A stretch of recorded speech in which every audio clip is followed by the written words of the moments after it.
Saya punya sekian cerita, ini Maulidur Rasul Sallallahu Alaihi Wasallam. Itu dulu zaman Nabi itu ada ayat yang Jibril jauh-jauh dari langit turun ke bumi hanya membawa satu kalimat. Sehingga syarat seorang mufassir itu termasuk tahu pertanyaan kalimat apa yang hanya satu diturunkan Jibril, yaitu kalimat minal fajr.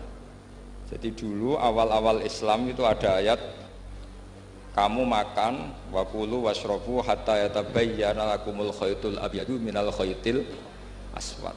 Jadi kalau malam puasa itu orang boleh makan selagi melihat benang putih sama benang hitam itu belum kelihatan.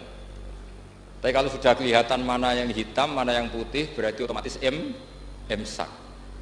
Itu sahabat entah saking lugunya, itu ya benar-benar masang benang hitam sama putih, dia makan. Nanti 1 jam dari makan misalnya diintip lagi, kok belum kelihatan makan lagi.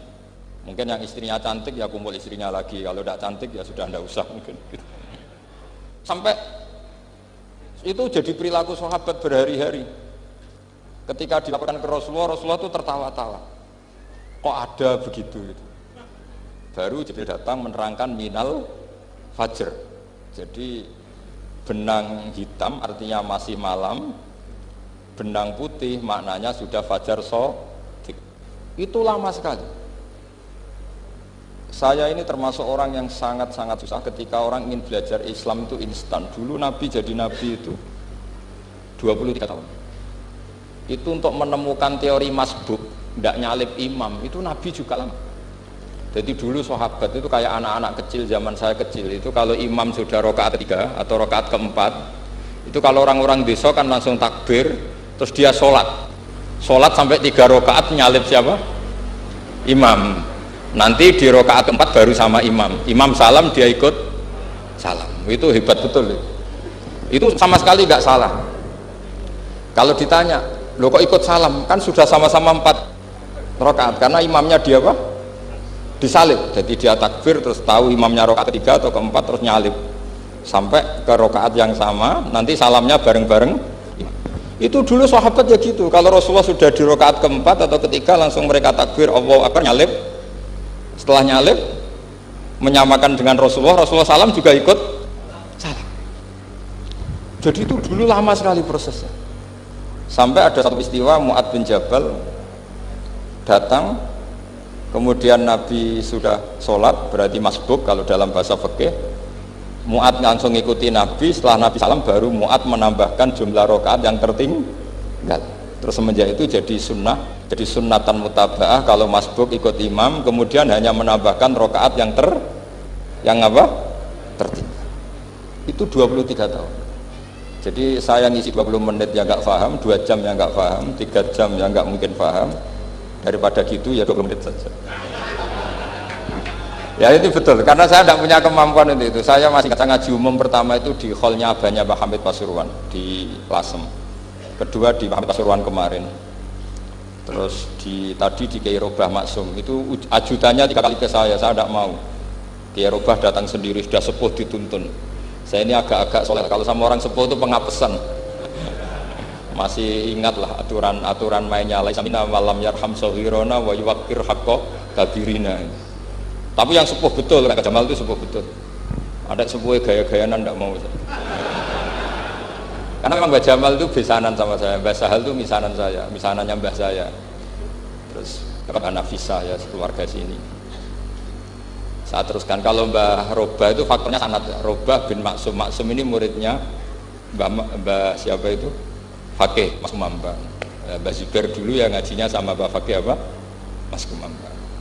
Kemarin seminggu yang lalu saya di Pondok Termas, ya faktornya sepuh. Karena sanad saya Mbah Mun, Mbak Zubair, Kiai Fakih Mas Kumambang, kemudian Mbah Mahfud apa Termas. Saya terus mau cerita tentang sanad ilmu. Jadi Nabi itu 23 tahun dan itu tidak gampang, ada fasenya. Bahkan ada fase Nabi itu harus as-sukut anil mungkar. As-sukut anil mungkarat itu diilmoni oleh pakar-pakar usul fikih. Apakah as-sukut anil mungkarat itu berarti mengekrori kemungkaran? Apa takhirul bayan? Saya ulang lagi pakai bahasa Indonesia. Ketika ada kemungkaran, Nabi diam. Itu diamnya karena nyari momen untuk ngandani, atau memang diam itu dengan tanda kutip jangan-jangan dia ikrar. Makanya ulama usul fikih itu berdebat. Diamnya Nabi ketika melihat kemungkaran di awal Islam itu karena ada mahwa aham, ada yang lebih penting, yaitu menerangkan tauhid, atau takut itu menjadi satu momok bagi mereka karena Nabi dianggap coro Jawa itu dianggap ketangkeman, sidik-sidik ngeloroi, sidik-sidik ngeloroi. Nah, perdebatan ulama dalam seperti ini itu penting sekali karena nanti menjadi satu rumus ilmu. Saya berkali-kali berpikir gini, misalnya Anda punya keponakan atau punya anak pacaran, ada Pak D yang keras sekali, mesti marah. Itu nanti ponakannya nggak sempat dikandani karena main saja nggak berani, mesti Pak D itu marah. Karena ini Islam garis keras atau garis lurus apa nggak tahu. Pokoknya punya garis. Terus ada kelompok Islam yang nggak punya garis, ya nggak punya karakter. Ponakane pacaran ya santai, malah kenalan sampai pacare ponakane. Nanti kuliah podo, sehingga ponakannya merasa terjustifikasi. Berarti pacaran nggak apa-apa, wong paman saya nggak marah. Natijanya pasti sama. Yang terlalu mudahanah, yang terlalu baik, hasilnya tidak didik sama sekali. Karena seakan-akan mengakui bahwa itu tidak apa-apa. Yang keras sekali hasilnya juga sama, nggak didik sama sekali. Karena dolan we rawani, kapan didiknya? Nah kira-kira seperti itu. Yang nggak mau berteman sama orang-orang maksiat juga hasilnya sama, meskipun atas nama kebenaran. Aku mau kancan nang maksiat, ngori. Hasilnya sama, nggak mau mendidik. Tapi yang mau ngancani juga bahaya kalau terlalu keseringan karena jute aku kenal kiai iki ratu diloroi, berarti gak popo gitu. Nah ini PR besar dalam umat Rasulullah Shallallahu Alaihi Wasallam. Tadi saya diceritani Mbah Jamal berjuangnya di sini, nata dari kampung yang macam-macam menjadi kampung baik. Dulu saya duki di Lasem ya gitu. Mbah Mun dulu ya sarang dihimpit 2 kampung yang masalah. Tapi lama-lama terus jadi kampung yang baik lewat tarbiyah, lewat proses tarbiyah yang luar biasa. Maka ketika kemungkaran kita biarkan, itu namanya apa? Namanya itu kalau dalam usul fikih itu takhirul bayan. Apa? Mengundurkan, memberi apa? Penjelasan. Karena sekali tidak dengan definisi ini, nanti takutnya dianggap al-iqrar alal mungkar, dianggap mengakui kemungkaran. Nah, saya termasuk orang yang sangat usuli ya, sangat memahami Quran, hadis itu cara disiplin ilmu usul fikih. Kenapa itu satu keharusan begini logikanya? Sama lagi Nabi jadi Nabi itu 23 tahun. Itu yang menyokong beliau jadi Nabi itu orang Nasrani dan orang Yahudi. Karena itu satu-satunya perangkat yang harus dipakai. NU belum ada, sama nggak usah GR bela Nabi. NU pas itu belum ada. Maulid Nabi itu yang kangelan itu Abu Lahab, bukan pengurus NU. Sampai sekarang dalil Maulid itu masih pakai Abu Lahab. Jadi ini ya NU itu masuk organisasi yang luar biasa. Abu Lahab itu jadi dalil. Jadi Abu Lahab dengar kalau iparnya, Abu Lahab itu iparnya Aminah, iparnya Sayyidah siapa? Dengar Aminah lahir nggak punya suami, saking senengnya candalemnya beliau namanya Suwaibah itu dimerdekakan. Ya setidaknya untuk hari Senin tak sebut beliau karena pas soleh. Nanti Selasa Rebus dan itu dimerdekakan. Saya yang kiai kecil saja nggak bayangkan kalau pagi-pagi tidak punya anak dalam bikin kopi siapa, yang mencucikan siapa, yang nyapu rumah siapa. Tapi Abdullah saking senengnya punya ponakan itu dikasihkan, sudah Suwaibah kamu pakai saja, sudah melayani kamu, ngurusin kamu. Jadi saya bayangkan hari itu Abu Lahab itu mungkin bikin kopi sendiri, nyapu sendiri demi. Nah itu sama Allah dikenang sehingga yukhaffafu anul adzabu yaumal isnan, itu masyhur. Idza kana hadza kafiron jaa dhammuhu bi tabbat yadahu fil jahimi mukhal lada an ata annahu fi yaumil isnaini daiman yukhaffafu anhu lisururi bi ahmada famadnu bil abdil ladzi kana umruhu bi ahmada masruran wa mata muwahhida. Ini Abu Lahab yang kafir, hormat Maulidur Rasul saja dapat takhfiful adab, apalagi yang mukmin. Jadi itu satu-satunya dalil maulid, itu dalilnya Abu Lahab. Ya makanya terus kita itu dibully sama kelompok sebelah, dalil kok Abu Lahab. Tapi saya pastikan awal Islam itu yang menjadi perangkat nubuah itu hanya Yahudi dan Nasrani. Karena yang lainnya nggak tahu Nabi itu apa. Saya beri sedikit cerita. Nabi itu umur, anggap saja kita ikut kaul yang 12 tahun saja. Sebetulnya ada beberapa perdebatan, ada yang bilang 9, ada yang bilang 12. Tapi yang debat tidak usah didengerin, sama-sama nggak tahu kok ngotot. Kadang orang debat yang lucu, sama-sama nggak tahu kok ngotot. Anggap saja 12. Nabi datang ke Syam. Syam itu ya sekitar Syria, Lebanon, Palestina itu Syam. Itu pertama yang tahu kalau beliau Nabi itu ya rohib. Rohib itu terjemahnya ya pendeta. Rohib, Bukhaira nemuin Abu Thalib, itu siapa? Ini anak saya. Terus ditanya lagi, ini siapa? Ini anak saya. Sampai 3 kali. Terus sampai Abu Thalib itu agak tersinggung. Memangnya masalahnya apa kalau dia anak saya? Terus Ibu Bukhaira bilang gini, semua alamat Nabi pada anak ini itu ada semua, kecuali kecelakaannya satu, anak kamu. Loh, memangnya masalahnya apa? Karena alamat Nabi di Taurat dan Injil itu yatim, sementara ini punya bapak kamu, ini masalah. Jadi dilihat matanya sudah memenuhi kriteria, semua memenuhi kriteria kecuali satu, karena punya bapak Abu. Akhirnya Abu Thalib ngaku, ndak, ini ndak anak saya, ponakan saya. Akhirnya diketahui kalau ini benar-benar calon Nabi. Pertama yang tahu siapa? Pendeta. Karena yang punya khazanah kitab samawi itu ya para orang Nasrani dan Yahudi. Sehingga Al-Quran meskipun pada akhirnya ngeritik Yahudi Nasrani itu, tapi nggak bisa nggak bicarakan Yahudi dan Nasrani. Karena satu-satunya yang masih punya kitab samawi itu Yahudi dan Nasrani. Meskipun sebagiannya sudah dirubah-rubah. Alamat pertama itu seperti yang diceritakan di Barjanji, afi ainaihi humratun, matanya dilihat. Terus perlakuan pohon. Saya pernah di pohon itu, pohon nubuah. Itu umurnya ribuan tahun. Itu kalau Nabi duduk misalnya di arah barat, matahari dari barat, normalnya kan kena kesetrum matahari. Itu yang rubah itu dahannya. Jadi Nabi itu orangnya lugu, duduk aja nggak mau mikir. Memang syaratnya Nabi itu nggak boleh mikir, harus ummi. Ummi itu lugu. Nggak boleh Nabi mikir besok makan apa, terus menjabat apa, itu nggak boleh. Itu udah Nabi, itu maklar itu. Nabi itu nggak boleh mikir. Makanya Quran nyifati Nabi itu makun tata drimal kitab walal iman. Kami itu tidak tahu kitab itu apa, iman itu apa. Jika Nabi itu nggak bisa, jumpa beres nggak bisa. Nabi kok memaklumatkan wah saya tadi malu, nggak bisa. Nabi itu justru bagus keliru pertama jadi Nabi. Nabi pertama ketemu Jibril itu dikira malaikat maut, dia lari ketakutan. Zammiluni Khadijah, saya ini takut, itu tadi ada malaikat maut, saya takut. Sama Khadijah dikemulin. Jadi Nabi itu nggak tahu kalau itu malaikat siapa? Jibril. Jibril nggak bisa dia kenalan nggak di seminar. Ini malaikat Jibril pernah kuliah di sini, nggak bisa seperti itu. Jibril itu ya aneh. Pertama ketemu Nabi, Iqra ya Muhammad, kamu harus baca ini. Kata Nabi, mana Nabi Korean, saya tidak bisa baca. Harus bisa. Dipaksa sampai 3 kali. Nabi tetap jawab, saya tidak bisa baca.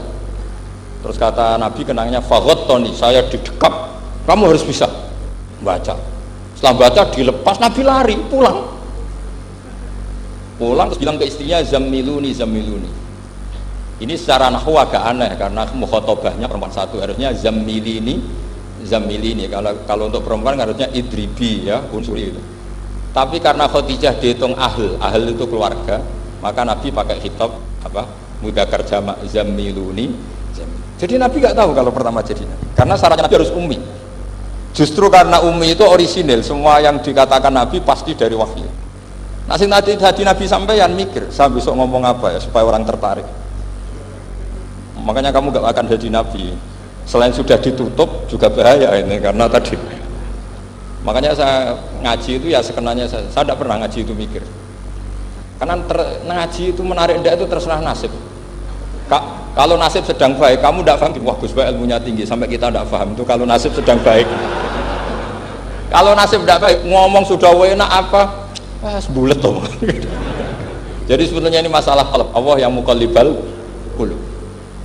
Kayak kamu kelihatan serius itu kalau nasib sedang baik, kamu mikir. Kalau nasib sedang nggak baik, wong kok merengut terus, mesti begitu. Kalau kamu nasib baik, sering guyon, mesti orang komentarnya alhamdulillah itu ceria, gampang syukur. Kalau nasib gak baik, kiai kok guya-guyu, jelas kan gitu. Sehingga Nabi itu memang nggak boleh mikir. Sehingga diistilahkan makun tadri mal kitab walal iman. Kamu itu tidak tahu kitab itu apa, iman. Justru itu bagus.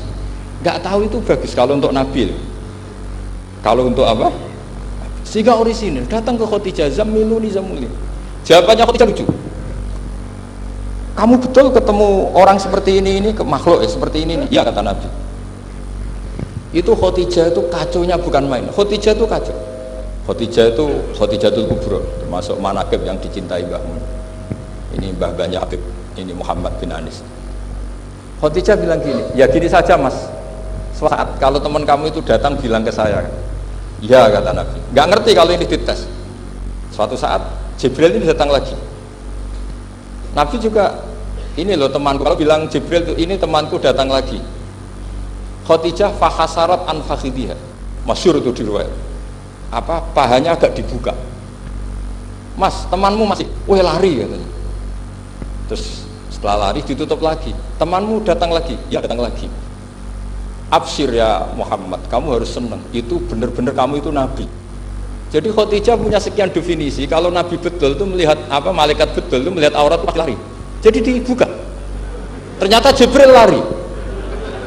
Khadijah tidak tahu, yang tahu Nabi. Nabi ya nggak tahu kalau dites. Kalau Nabi tahu, oh kok ngene nak dites ya.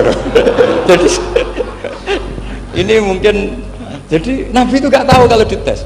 Mas kalau temanmu datang bilang saya. Setelah pas Nabi sama Khadijah, Jibril datang. Masyhur itu fahasarat an fakhidiyah. Dibuka, temanmu masih mas, lari gitu. Ditutup lagi. Sekarang gimana mas? Datang lagi.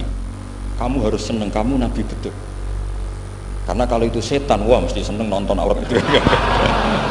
Itu Nabi tidak tahu kalau dites. Kalau sampean kan tahu, kalau mau dites istri. Sampean mulai kata tong wedok liya teko mesti bojo mbek servis untuk menutupi semua keburukan itu.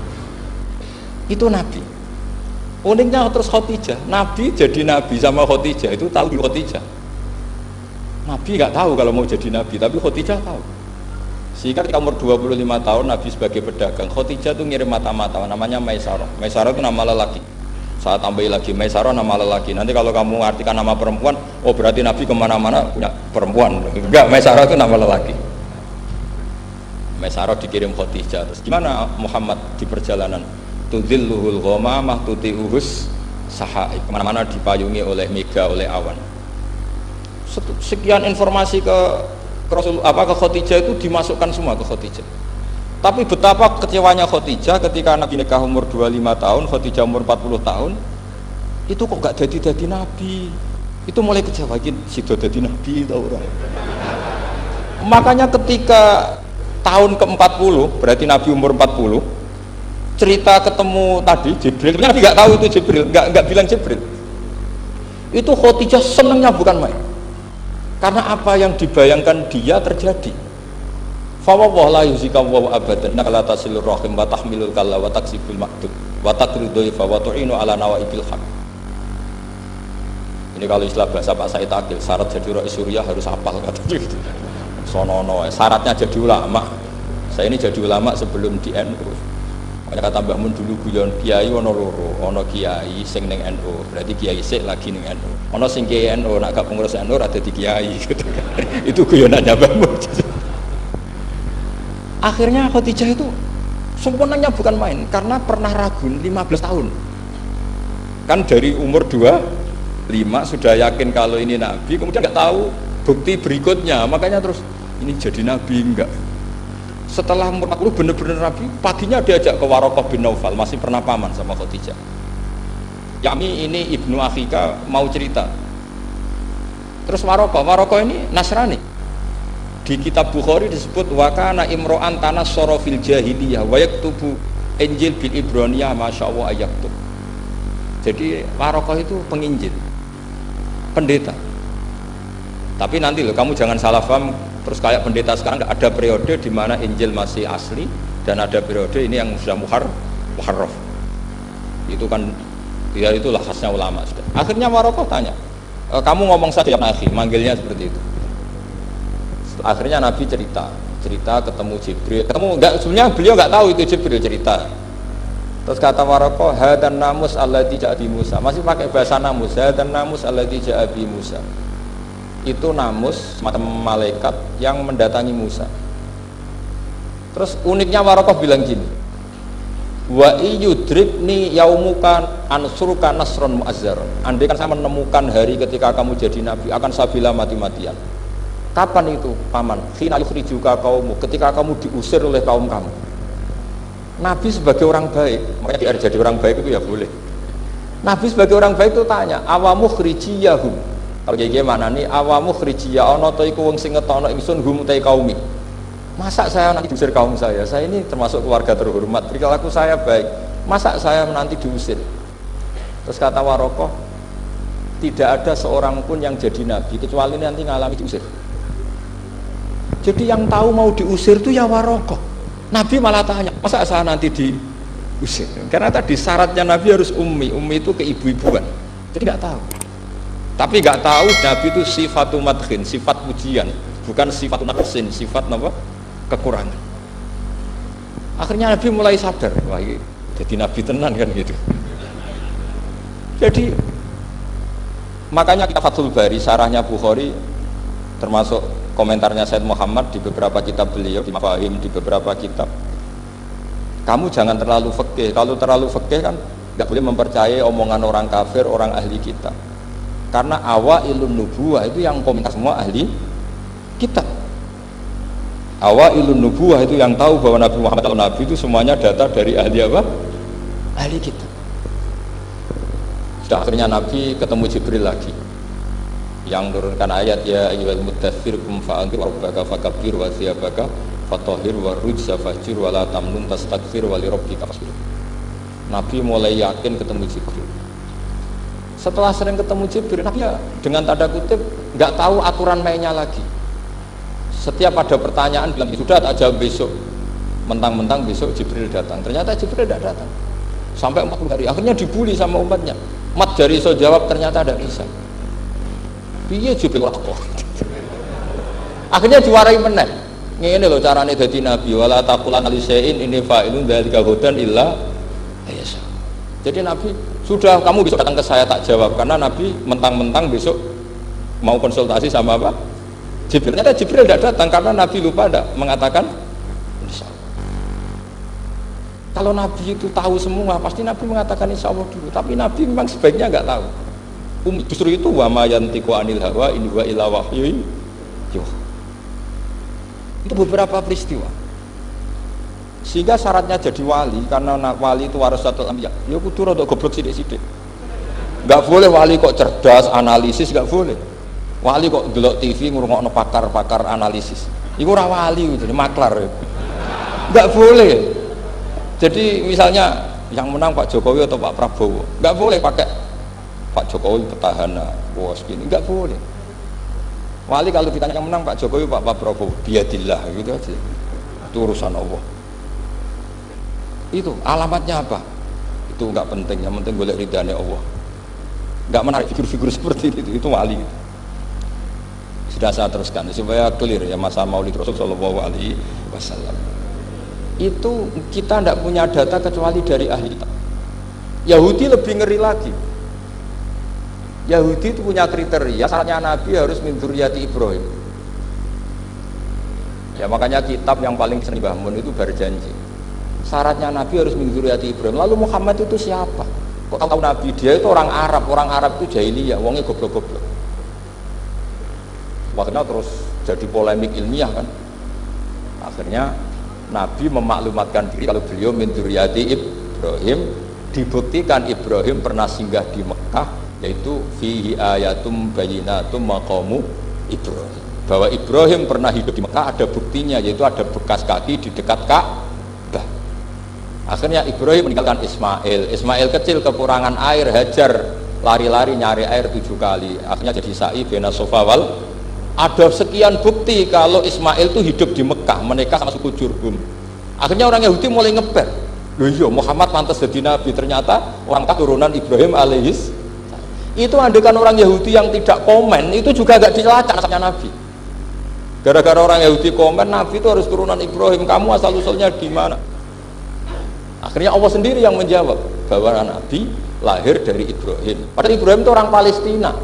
Logikanya gimana? Ternyata Ibrahim pernah singgah di Mekah. Ada bekas kakinya, ada ritualnya yaitu lari bena sofa wal mar'ah, menceritakan wal marwah, menceritakan apa? Ibrahim ketika nyari apa Siti Hajar ketika nyari apa? Itu disebut fihi ayatum bayyinatum maqamu Ibrahim. Maka berjanji itu kitab yang masalah madaih itu bagus secara tarikh. Jadi kitab madaih itu beda-beda. Ada yang kayak Habib Ali. Habib Ali itu lebih ke isek itu berontok.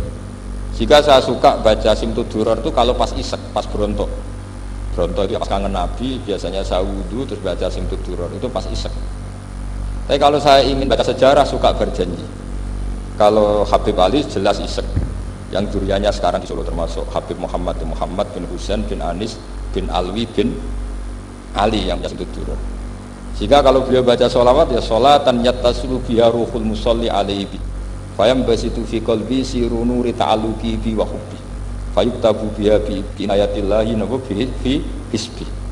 Kalau berjanji enggak, dia tahu problem utama Nabi itu nasabnya karena beliau orang Quraisy, orang jahiliyah yang dikira enggak punya darahnya Nabi Ibrahim. Maka beliau pertama ngarang diantaranya wabak tufakul huwa Muhammad bin Abdullah bin Abdul Muttalib wasmuhu Syaibatul Hamdi Humidat Hisolusannya.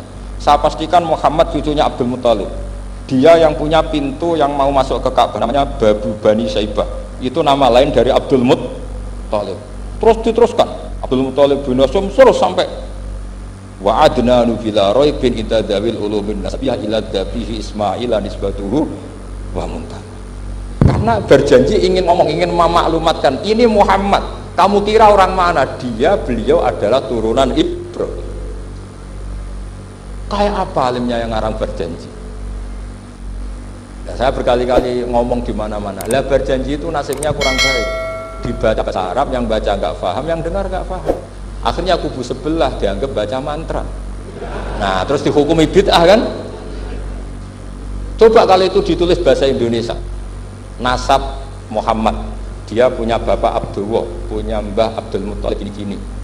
Paling kubu sebelah tidak akan bilang bid'ah, mesti ngomong ini buku sejarah. Jadi gara-gara bawa bahasa Arab, sing maca ora paham, sing nyenggaki ora paham, terus kaya mantra. Sing ngritik yo luwih ora paham. Sudah akhirnya. Jadi berjanji itu bela-belain Nabi itu yang dilihat sisi nasab. Makanya beliau ngendikan wa'adnan bila raibin indadawil ulumin nasabiyah ila dhabihi Ismaila nisbatuhu wa. Itu juga orang Yahudi. Akhirnya orang Yahudi banyak yang iman. Ternyata Muhammad itu tidak orang lain. Sampai mereka bilang Muhammad minal asbab. Muhammad itu enggak lain saudara kita. Akhirnya orang Yahudi banyak yang iman. Jadi pertama Nabi jadi Nabi itu yang tahu ya orang Yahudi dan orang Nasrani karena mereka masih punya sisa-sisa kitab Samawi. Yaitu yang diceritakan Ka'bil Akhbar. Ya al-haditsus tsani an Yasar bin atau an Ka'bil Akhbar. Qala 'allamani abi Tawrata ila sifran wahidan kana yaqtimuhu wa yudkhilus sunduk falamma mata abi fatahtuhu fa idan fi nabiyyun yakhruju akhiras zaman maulidu bi Makkah wa hijratu bil Madinah wa sultanuhu bisyam. Jadi saya urun nerangkan maulid, tapi jangan diundang lagi. Ya, pokoknya saya ini kaidahnya jelas. Kalau tidak pernah sepuh undang saya haram. Aturan fikihnya kan gitu. Kalah alim ngatur yang alim haram. Kalah tua ngatur sing tua haram. Tapi nak wong tua ngatur sing nom ono kemungkinan halal. Mereka ono kemungkinan sing nom ngatur wong tua itu dosa. Makanya kalau saya dipanggil yang pernah sepuh, waduh cocok ra cocok ya samina wa ta'na. Karena Mbak Jamal ini abahnya Gus Rozin, biasanya Basal. Terus saya pokoknya tak ingat saya pengajian umum itu baru ke-7 ke 8. Semoga ya nanti sampai mati ya jumlahnya masih bisa terhitung. Tapi kalau ngaji rutin saya terus ngaji rutin. Saya pernah baca hikam di Jogja khatam. Kalau di pondok saya sudah nggak terhitung saya khatam berapa kitab, nggak terhitung karena saya sering ngaji rutin. Sehingga Diba itu kitab kesayangan Habib Ali. Habib Ali sebelum ngarang Simtud Duror itu beliau nginduk kitab apa? Diba, masyhur. Jadi saya ulang lagi ya, kalau Diba sama berjanji lebih ke tarikh, kalau Habib Ali ke isyak, semuanya baik. Saya baca semua. Saya niru Habib Ahmad Al-Habsyi Pasuruan, pernah tak tanya, kenapa kalau maulid baca 3-3-nya? Ben gak asobiah, ben keduman kabeh. Saya itu setengah hafal semua, 3-3-nya setengah hafal semua. Berjanji cerita Al-Haditsus Dibak, yang ini Dibak Al-Haditsus Tsani an Yasar bin Atha an Ka'bil Ahbar. Kata Ka'bil Ahbar, saya ngaji sama bapak itu Taurat itu khatam, tapi saya itu iskal itu janggal. Kenapa ada satu lempiran yang tidak diajarkan, disimpan fisunduk. Jadi orang Yahudi itu ada baiknya. Mestinya kalau mangkal kan dibakar supaya hilang jejak. Enggak, karena Yahudi itu ada unsur nubuah, karena babanya Yahuda bin Yakub bin Ishak bin Ibrahim. Tapi Yahudi yang orisinil ya. Saya berkali-kali ngaji bilang Israel itu kalimat madkhin, pujian, sehingga Israel disebut wa anni faddaltukum alal alam. Itu Israel yang bani karena ada gennya Nabi. Kalau Israel yang sekarang itu nation, sebuah negara, mereka ada yang Zionis, ada yang turunan Eropa, Amerika, terus Islamfobia. Itu beda Israel yang negara dengan Israel yang bani. Kalau yang bani itu ada unsur gen para apa? Nabi, sehingga ya bani Israel. Tapi kalau Israel sekarang nama sebuah negara, sehingga ketika Allah bilang ya bani Israel itu khitabnya pada penduduk Medina. Kenapa? Karena penduduk Medina zaman itu banyak yang keturunan Nabi Ibrahim alaihis salam. Jadi Israel di Quran itu bukan nama sebuah negara, nama sebuah turunan, sehingga disebut ya bani Israel, he anak turune Israel. Kita tahu Israel nama lain daripada Nabi Yakub bin Ishak bin Ibrahim. Ya karena memang saya nekuni ilmu. Kalau tadi yang Banjari kan nekuni suara, jadi suaranya bagus. Itu kalau nggak ditopang al-jamalul akli, logikanya juga bagus. Itu bahaya, nanti orang mau nyanyi tok. Nah ini tak bantu. Tadi ada al-jamalus sauti, kebaikan secara suara. Ini tak bantu al-jamalul akli, kebaikan secara mana? Ya mestinya kan al-jamalul akli, karena al-jamalus sauti itu penyanyi dangdut bisa. Semua penyanyi bisa kalau suara bagus ya. Tapi kalau maknani dibak itu kalau tidak orang alim tidak bisa. Terus tuku terjemahannya tetap paham, bakat itu. Saya teruskan. Falam mama tabi, orang Yahudi itu unik. Wong dia benci kok naskah itu tetap disimpan. Terus kata Ka'bil Ahbar, falam mama tabi fatahtu, ketika bapak saya meninggal, kotak ini tak buka. Faidan fihi nabiyyun yakhruju akhir zaman. Di situ ada keterangan bahkan akan ada nabi yang keluar akhirat maulidu di Makkah wa hijratu bil Madinah wa sultanuhu bis Syam. Kerajaannya itu di Syam. Bareng Ka'bil Ahbar ini sebetulnya menangi Rasulullah SAW, tapi dia nggak mau iman karena nabi itu nggak lengkap menurut dia. Ini Muhammad sudah benar lahirnya di Mekah, wafatnya di Madinah, tapi masih kurang satu, wa sultanuhu bis Syam. Zaman itu Syria, Libanon, Palestina masih di bawah pasukan salib, pasukan Nazaret. Sehingga dia mikir, katanya kerajaan Islam ada di Syam, ini kok Muhammad nggak jadi raja di Syam. Sehingga dia menunda imannya, yuakhiru islamahu. Bareng era Sayyidina Umar, beliau bisa menaklukkan Baitul Maqdis. Terus dia iman. Makanya imannya Ka'bil Ahbar itu era Sayyidina Umar, karena sudah masuk definisi ketiga wa sultanuhu Syam, kerajaannya Nabi ada di Syam. Iman. Sekali iman langsung pinter deh. Wong sedurunge baca kitab Samawi banyak. Sehingga Sayyidina Umar kalau mau tanya Samawi ya tanya Ka'bil Ahbar. Karena beliau itu Nabi sudah benar maulidu bi Makkah wa hijratu bil Madinah wa sultanuhu Syam. Rasulullah ketika wafat atau intaqala ila rafiqil a'la itu belum menangi Islam menaklukkan mana Palestina. Tapi Nabi itu kasef. Nabi itu nak kasef itu ya lucu. Makanya kalau ada kiai lucu itu ya anggapnya niru Nabi. Nabi itu lucu. Ada sahabat itu gak pati ganteng, pendek gak pati ganteng, namanya Surakoh. Itu digojlok sama Nabi. Surakoh, bagaimana kalau kamu suatu saat itu pakai tas itu apa? Mahkotanya Raja Syam, Raja Kaisar. Ya Surakoh ya dianggap Nabi Gujan gitu aja. Nabi Gujan aja. Singkat cerita, suatu saat Umar itu mengalahkan kerajaan itu. Kaisar itu dikalahkan Umar.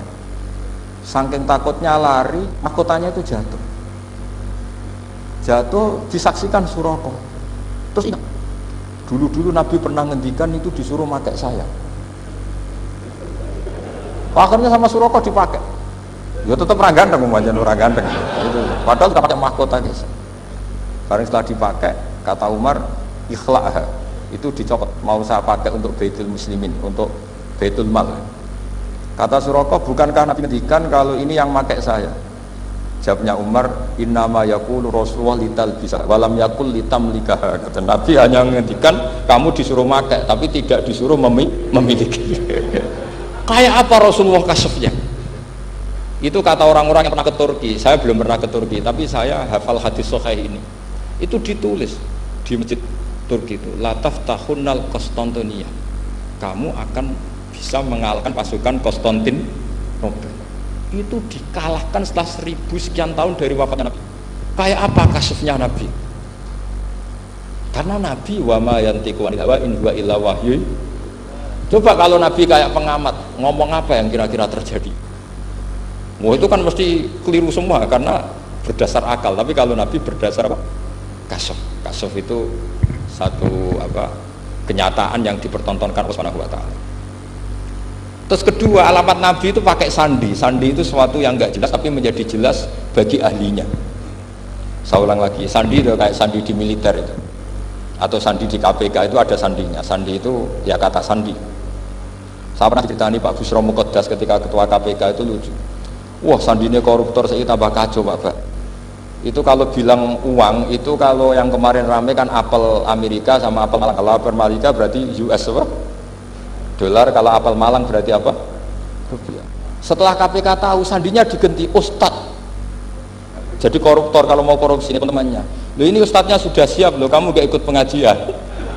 Itu sempat penyadap KPK itu gak mau ngecek.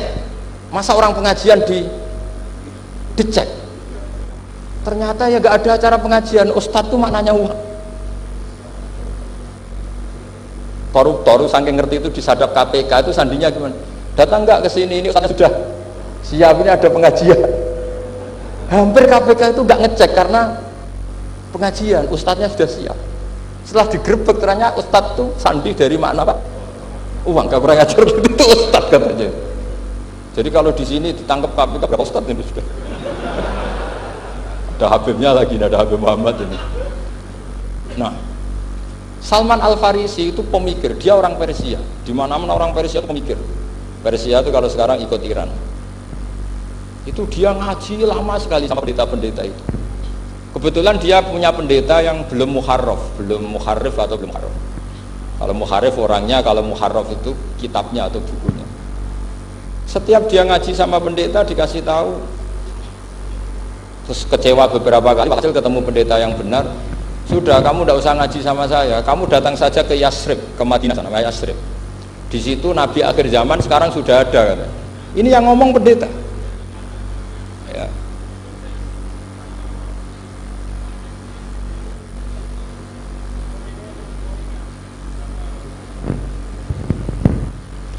Ya terus sandinya itu 3.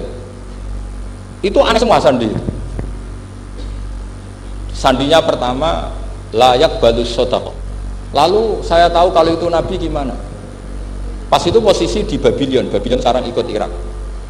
Babylon itu ikut Irak. Dia orang Persia, kira-kira sekarang Iran. Terus dia kerja di Babylon. Kalau sekarang ikut Irak. Makanya ada yang cerita Nabi Ibrahim itu orang Babylon. Berarti orang mana? Irak. Kemudian pindah ke Syam. Kemudian sempat hidup di mana? Makkah. Akhirnya datang. Beliau di Babylon diceritani. Terus beliau miskin. Terus ada kafilah dari Yasrib, dia bilang saya siap jadi budak Anda asal saya dibawa ke Yasrib. Akhirnya Salman jadi budak. Jadi budak, dia di Yasrib jadi budak. Demi penelitian itu dia jadi budak. Padahal dia orang pinter sekali, namanya Salman Al-Farisi. Setelah jadi budak, dia di Yasrib. Suatu saat dia kerja dapat ujroh itu upah. Datang ke Rasulullah. Ya Muhammad, manggilnya masih jangkar. Ya Muhammad, saya punya banyak uang. Kamu kan punya sahabat banyak, punya santri banyak. Ini tak sedekahkan ke kamu. Apa kata Nabi? Sahabat dipanggil semua. Halumu ilayya, ayo kesini, ini makan, ini ada sedekah. Terus kata Salman kenangannya walam yakhud min hasya'an. Bahkan sebagian riwayat mengatakan falam yamussa. Nabi nyentuh saja enggak mau. Karena diistilahkan sedekah. Terus kata Salman hadhihi wahidah, ini satu alamat. Itu sandi. Enggak ada yang tahu kecuali ahli kitab. Setelah seminggu, 2 minggu dapat uang lagi. Ya Muhammad, hadhihi hadiyatun laka, ini hadiah untuk kamu. Nabi langsung ikut dahar. Hadhihi sintan, ini 2. Kalau logika kita pakai pengamat, bedanya apa? Sedekah ya dapat, hadiah ya dapat. Kan nggak ada bedanya sama sekali. Ternyata itu sandi. Sandi wala apa wayak balus hadiah tapi walayak balus sedekah. Nabi itu nerima hadiah tapi nggak nerima sedekah. Bagi orang kebanyakan kan bedanya apa? Sama-sama dapat. Kiai pakai duit 1 juta, mbok arani sedekah ya ditompo. Mbok kayak 50.000 diarani hadiah ya ditompo. Sementing kan duit. Tapi kalau Nabi tidak bisa seperti itu. Kalau dikatakan sedekah nggak mau nerima, kalau hadiah, akhirnya, wah ini sudah ada 2 alamat. Jadi alamat itu ya kadang aneh, masa sedekah sama hadiah dibedakan. Terus ketiga, wafi katifihil aisar khotamun nubuwah, mislu baidotin nu'amah. Di apa katifil aisar? Apa kalau orang sini bilang apa? Pundak yang kiri itu ada khotamun nubuwah, ada alamat bahwa beliau adalah nabi akhir zaman, yaitu misugaidotin nu'amah, kayak semacam telur manuk darah. Wah itu pusing, waduh caranya enggak gimana. Dia berkali-kali datang ke situ. Nabi itu orangnya priayi, jadi sering pakai baju. Kalau Nabi ini jenengan sering blodor gampang, ini kan Nabi kan sering priayi. Tapi Nabi itu memang unik. Ketika Salman ke situ, pas beliau mau wudhu, biasanya nggak pernah pakai buka baju. Nabi dibuka bajunya. Akhirnya Salman fa'aqabba alaihi, bersungkur di depan Nabi, kemudian mengatakan aman tubika ya Rasulullah. Karena ada 3 alamat. Lagi-lagi 3 itu juga didapatkan dari ahli kitab. Makanya di awal-awal Islam, ahli kitab itu luar biasa. Meskipun akhirnya di akhir-akhir masalah karena banyak oknum yang mentahrif itu. Jadi saya mohon ilmu-ilmu seperti enggak boleh. Jangan mentang-mentang orang Yahudi Nasrani sekarang sudah muharraf, kamu terus anti sama sekali. Tetap ada sisa-sisa samawi. Karena mereka masih makan kitab apa? Samawi. Di kitab fair saja, yang salah ya salah, yang benar gini apa? Benar. Makanya saking fairnya Nabi, ini harus ditiru oleh semua orang NU, orang Muhammadiyah, orang apa saja. Nabi itu kalau menghormati satu ilmu itu luar biasa. Kata Sidina Umar, saya ini punya naskah banyak Taurat karena naskahnya menarik ya Rasulullah. Ada sahabat lagi cerita begini-begini. Jawabannya Nabi apa? La tusaddiquhum wa la tukadzibuhum. Kamu ya jangan bilang iya, ya jangan bilang tidak. Kalau kamu bilang iya, ternyata yang pas muharraf, yang pas sudah ada orisinil.